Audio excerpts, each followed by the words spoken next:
Hello everyone, welcome back to my channel the law seekers. पिछली video में हमने बात करी थी सेक्शन 36 एंड 37 की, जो डील करते हैं अपोर्शनमेंट से।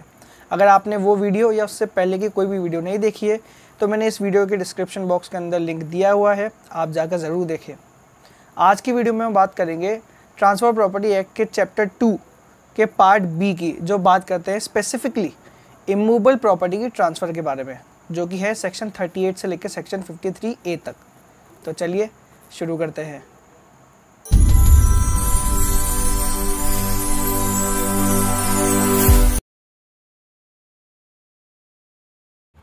सेक्शन 38 के अंदर ये बोला गया है कि कुछ व्यक्ति होते हैं जो कि प्रॉपर्टी को किन्हीं कंडीशन के, किन्हीं सर्कमस्टेंसेस के होने पर ही ट्रांसफ़र कर सकते हैं। सेक्शन 38 के अंदर ये बोला गया है कि कुछ व्यक्ति हैं जिनको पावर दी गई है कि वो प्रॉपर्टी को ट्रांसफ़र तो कर सकते हैं, लेकिन जब वो सर्कमस्टेंसेस एग्जिस्ट करेंगी तभी वो ट्रांसफ़र करेंगे। और ऐसी सर्कमस्टेंसेस जो है बाय नेचर वेरिएबल है, मतलब उनके अंदर बदलाव आता रहता है। अब अगर ऐसे केस में अगर कोई प्रॉपर्टी को ट्रांसफ़र कर देता है ऐसा व्यक्ति, तो उसके अंदर उसके बीच में और ट्रांसफरी के बीच में ऐसी सर्कमस्टेंसेस का होना माना जाएगा। ऐसा माना जाएगा कि ऐसी सर्कमस्टेंसेस जो थी वो एग्जिस्ट करती हैं, ऐसा डीम किया जाएगा। कब? सबसे पहले तो जो ट्रांसफ़र उसने किया था वो कंसिडरेशन के लिए होना चाहिए। दूसरी बात, जो वो व्यक्ति है जिसको प्रॉपर्टी ट्रांसफ़र की गई है, उसने reasonable due and care use किया था ये पता लगाने में कि हाँ ऐसी सर्कमस्टेंसेस एग्जिस्ट करती है या नहीं करती है।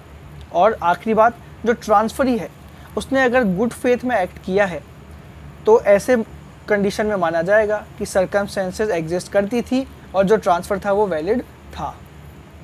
सेक्शन 39 की बात करते हैं।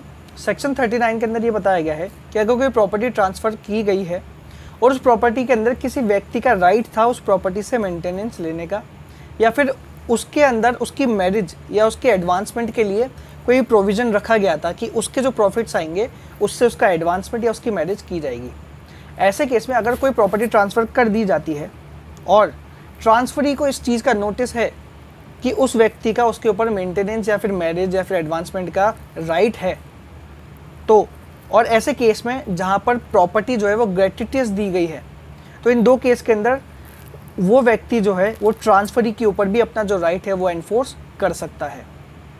अगर उस व्यक्ति ने बाय कंसिडरेशन वो प्रॉपर्टी खरीदी है या फिर उस व्यक्ति को ऐसे किसी राइट का नोटिस नहीं था, तो उसके अगेंस्ट ऐसा कोई राइट एनफोर्स नहीं कराया जा सकता। सेक्शन 40 के बारे में हम बात करें उससे पहले मैं सेक्शन 11 के ऊपर थोड़ी सी चर्चा कर लेते हैं। सेक्शन 11 के अंदर हमने बोला था कि ट्रांसफर जो है ट्रांसफरी के बेनिफिशियल यूज़ ऑफ प्रॉपर्टी के ऊपर रोक लगा सकता है, रिस्ट्रेन लगा सकता है। सेक्शन 40 के अंदर ये बोला गया है कि कोई थर्ड पर्सन भी उसके बेनिफिशियल यूज़ के ऊपर रोक लगा सकता है। कब? जब उसके पास अपनी प्रॉपर्टी के बेनिफिशियल, खुद की स्वयं की प्रॉपर्टी के बेनिफिशियल यूज़ के लिए उस ट्रांसफरी की प्रॉपर्टी के बेनिफिशियल यूज़ के ऊपर रिस्ट्रेन लगाने का राइट हो, उसको ऐसा राइट दिया गया, उसके पास ऐसा राइट एग्जिस्ट करता हो, तब वो उस ट्रांसफरी के ऊपर उसके बेनिफिशियल यूज़ ऑफ प्रॉपर्टी के ऊपर रोक लगा सकता है। सेक्शन 40 में आगे ऐसा कहा गया है कि किसी कॉन्ट्रैक्ट के द्वारा कोई ऑब्लिगेशन अराइज होती है और उस ऑब्लिगेशन का बेनिफिट उस थर्ड पर्सन को मिलता है, तो उस बेनिफिट को भी वो ट्रांसफरी के ऊपर लगा सकता है, उस बेनिफिट को ट्रांसफरी से भी ले सकता है। ये दो कंडीशन में हो सकता है। सबसे पहले, या तो ट्रांसफरी को ऐसे किसी राइट का या ऐसे किसी ऑब्लिगेशन का पहले से ही नोटिस हो, या फिर उसको जो प्रॉपर्टी ट्रांसफ़र की गई है वो विदाउट कंसिडरेशन थी, वो ग्रेट्युटस थी। ऐसी कंडीशन के ऊपर थर्ड पर्सन भी उसकी प्रॉपर्टी के बेनिफिशियल यूज़ के ऊपर रोक लगा सकता है। लेकिन अगर उसने प्रॉपर्टी पैसे देके खरीदी थी, विद कंसिडरेशन खरीदी थी, या without any notice of any such right उसने वो प्रॉपर्टी खरीदी थी, तो उसके ऊपर ऐसी कोई रोक नहीं लगाई जा सकती, ऐसा कोई रिस्ट्रेंट नहीं लगाया जा सकता, उसके ऊपर ऐसी कोई ऑब्लिगेशन नहीं डाली जा सकती। अब ट्रांसफ़र ऑफ प्रॉपर्टी का एक जनरल रूल है कि no one can transfer a title better than his own, मतलब ऐसा कोई व्यक्ति जिसके पास जो टाइटल है वो वही टाइटल को ट्रांसफ़र कर सकता है, उससे बेहतर टाइटल ट्रांसफ़र नहीं कर सकता। लेकिन सेक्शन 41 इस रूल का एक्सेप्शन है। इसके अंदर क्या होता है, कोई व्यक्ति है जो दिखने में किसी प्रॉपर्टी का ओनर है, ऑस्टेंसिबल ओनर है, दृश्यमान ओनर है, सबको ये लग रहा है कि यही इस प्रॉपर्टी का ओनर है, लेकिन वो उस प्रॉपर्टी का रियल ओनर नहीं होता। यहाँ पे उसके पास पोजीशन हो सकती है, उसका कागजात पे नाम भी हो सकता है, लेकिन वो रियल ओनर नहीं होता। यहाँ पे क्या होता है कि उस व्यक्ति के पास अथॉरिटी होती है रियल ओनर से, जिस व्यक्ति का उस प्रॉपर्टी के अंदर इंटरेस्ट है उससे उसको ऑथराइज किया गया होता है कि आप इस प्रॉपर्टी को ट्रांसफ़र कर सकते हैं। वहाँ पे अगर वो व्यक्ति उस प्रॉपर्टी को ट्रांसफ़र कर देता है और ऐसा ट्रांसफ़र फॉर कंसिडरेशन है और ट्रांसफरी ने विद ड्यू केयर रीजनेबली उसने पता लगाया कि वो प्रॉपर्टी को ट्रांसफ़र कर सकता है या नहीं, और उसको लगा कि हाँ वो प्रॉपर्टी को ट्रांसफ़र कर सकता है, और उसके बाद में उसने गुड फेथ के अंदर एक्ट किया है, उसने ये मानते हुए कि हाँ वो ट्रांसफ़र करने का अधिकारी है, तो ऐसा जो ट्रांसफ़र है वो वॉइडेबल नहीं होगा। यहाँ पे वो व्यक्ति जो ट्रांसफ़र करेगा उसको सही माना जाएगा, भले ही वो उसका रियल ओनर नहीं हो। सेक्शन 42 के अंदर ये बोला है कि अगर कोई व्यक्ति प्रॉपर्टी को ट्रांसफ़र करता है और उसके साथ एक कंडीशन लगाता है कि किसी एक स्पेसिफाइड कंडीशन के होने पर मैं इस ट्रांसफ़र को रिवोक कर सकता हूँ, मैं ऐसा राइट पेपर राइज हो जाएगा कि मैं इस ट्रांसफ़र को रिवोक कर सकता हूँ, और उसके बाद में ऐसी कंडीशन के होने पर वो अगर किसी प्रॉपर्टी को ट्रांसफ़र कर देता है किसी तीसरे व्यक्ति को, तो माना जाएगा उसने अपना रिवोकेशन का जो राइट था वो यूज़ कर लिया है और वो प्रॉपर्टी जो उसको ट्रांसफ़र हो जाएगी थर्ड पर्सन को। एग्जांपल लेते हैं, मैंने प्रॉपर्टी ट्रांसफ़र करी बी को, लीज़ पर दी और ये बोला कि मैं एक सर्वेयर को बुलाऊंगा 2 महीने बाद में, और अगर उस सर्वेयर ने ऐसा बोला कि आपने मेरी प्रॉपर्टी की वैल्यू गिराई है तो मैं किसी तीसरे व्यक्ति को लीज़ पे देने का हकदार हूँगा और आपकी प्रॉपर्टी को जो मैंने लीज़ पे दिया है आपको उसको रिवोक करने का अधिकार रखूँगा। सर्वेयर को बुलाया गया, सर्वेयर ने आके बोला कि हाँ इसने डेट्रीमेंट की है, इसने प्रॉपर्टी की वैल्यू गिराई है यूज़ करके, और उसके ऐसे इवैल्यूएशन के बाद में मैंने प्रॉपर्टी किसी तीसरे व्यक्ति को ट्रांसफ़र कर दी। तो उस तीसरे व्यक्ति को जो ट्रांसफ़र करी है उस ट्रांसफ़र से माना जाएगा कि मैंने अपना जो रिवोकेशन का राइट था उसको एक्सेस कर लिया है, उसको यूज़ कर लिया है, और जो प्रायर ट्रांसफ़र था वो रिवोक हो चुका है और जो सब्सिक्वेंट ट्रांसफ़र था वो फाइनल हो चुका है। बात करते हैं सेक्शन 43 की। सेक्शन 43 के अंदर एक बहुत इंपॉर्टेंट रूल आता है जिसको कहते हैं feeding the grant by estoppel.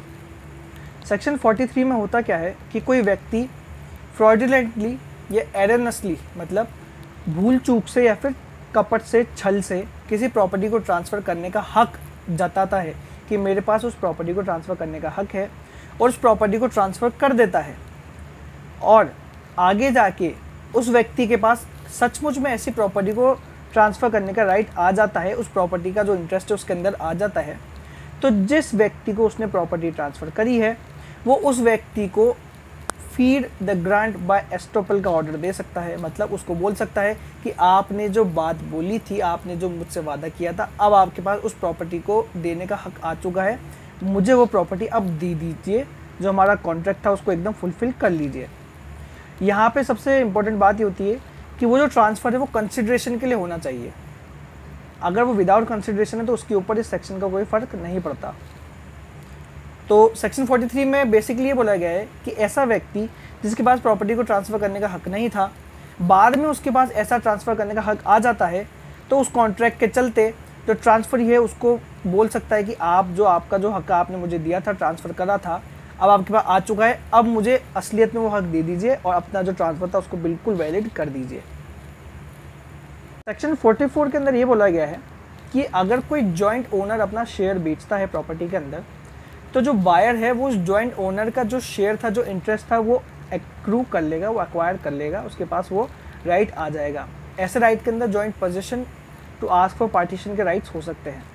लेकिन नीचे ये बताया गया है कि अगर ऐसी कोई प्रॉपर्टी है जो ड्वेलिंग हाउस थी, जिसके अंदर लोग रहते हैं, बसते हैं, जो उनका घर है, ऐसी प्रॉपर्टी का अगर जो इंटरेस्ट था, वो शेयर जो था उसको ट्रांसफ़र किया गया है, तो बायर अगर उस फैमिली का हिस्सा नहीं है, मतलब रिश्तेदार नहीं है, उस फैमिली का मेंबर नहीं है, तो वो व्यक्ति उस को ओनर की पोजीशन नहीं लेगा, उसके पास जॉइंट पोजीशन या टू आस्क फॉर पार्टीशन का राइट नहीं आएगा।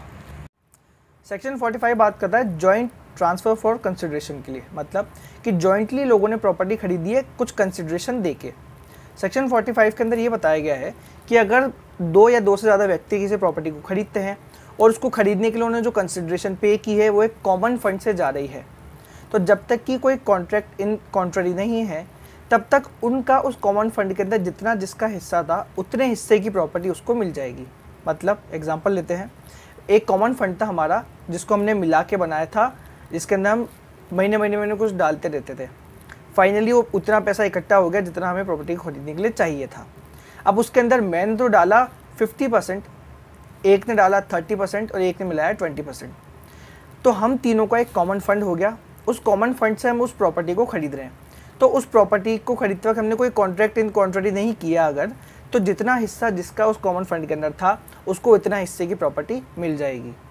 आगे बात आती है कि कॉमन फंड नहीं, सेपरेट फंड अगर लोगों ने इन्वेस्ट किया है प्रॉपर्टी को खरीदने में और यहाँ पर भी कोई कॉन्ट्ररी कॉन्ट्रैक्ट नहीं है, तो जिस व्यक्ति ने सेपरेटली जितना पैसा पे किया है उसको उतनी प्रॉपर्टी मिल जाएगी। इसके अंदर एक्सप्लेन करते हुए ये बताया है कि जब तक ये एविडेंस नहीं दिया जाता कि किस व्यक्ति का उस कॉमन फंड में कितना हिस्सा था, तो ऐसा माना जाएगा कि जितने भी लोग हैं उन्होंने बराबर बराबर हिस्सा पे किया है। मतलब जैसे हम दो जने मिलकर प्रॉपर्टी खरीद रहे हैं एक कॉमन फंड से और पता नहीं है, ऐसा एविडेंस नहीं दिया गया है कि किसका कितना शेयर है, तो ऐसा माना जाएगा कि दोनों ने हमने 50-50% पैसा मिलाया है और उस प्रॉपर्टी के अंदर हम दोनों का 50-50% शेयर होगा।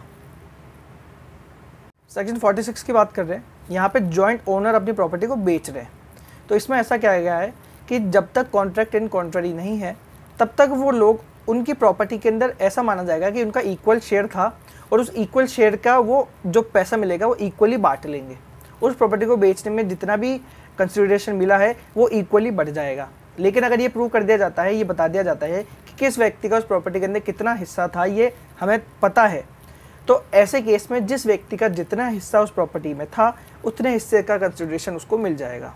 एग्जाम्पल लेते हैं, 3 जनों की प्रॉपर्टी थी, एक के पास था 60% का राइट, एक के पास था 30% का राइट, एक के पास था 10% का राइट।